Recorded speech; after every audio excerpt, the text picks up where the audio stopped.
everyone, MiltonMan234 here, and welcome to another episode of Forgotten Media, where I dig up some stuff you may or may not have heard of. Now, I'm sure some of you have seen my VideoNow episode, which was a fancy little handheld system that plays shows on the go. Well, while I was doing my research on it, I found a review that CN3614 made about the VideoNow. At the end, he mentioned a system called the Juice Box, saying that it's so bad that he wasn't going to review it.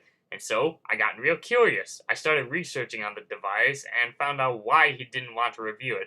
So anyway, this is a juice box. Not to be confused with an actual juice box. The juice box is a video player that was made by Mattel and was released somewhere in 2004 for the holiday season. It was created by Steve Beck, who led an international engineering team in San Francisco, New York, and China, who created the juice box. The system is similar to the VideoNow, but different in its own way. It usually plays videos or MP3 playbacks. It takes 3 AAA batteries and lasts up to 6 hours. It has a play, pause, stop, and skip button along with a power switch, volume switch, headphones to plug in, and a place to charge it in, I think. Just like the VideoNow, the system plays certain TV shows, but with the Juice Box it has a 2.7-inch screen. The console comes with a MP3 starter kit, compressing software, a spare cartridge, a 32MB SD card, and a SD card reader. So since it uses SD cards, you can watch photos or recorded footage on it, kind of like how the Game Boy Micro had that similar feature where you can use SD cards in it. There were a couple of shows released for it, such as Codename Kids Next Door, Yu-Gi-Oh!, and others, as the system was aimed for kids who wanted to watch their favorite shows on the go. But the system didn't last very long. One common criticism was that the video quality was very poor, performing 6 frames per second, and the system entered into a crowded market during the time. It was pushed aside like trash, as the VideoNow and Game Boy Advance were still around and were much better. This was also the same time the Game Boy Advance released their line of Game Boy Advance videos.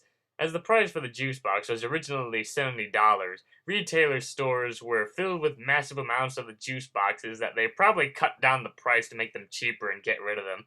At least they didn't bury them in the middle of nowhere like a certain Atari game people dare not speak its name. I'm not sure when the console was discontinued, but I'll bet it didn't last very long, and when that happened, it just vanished from existence.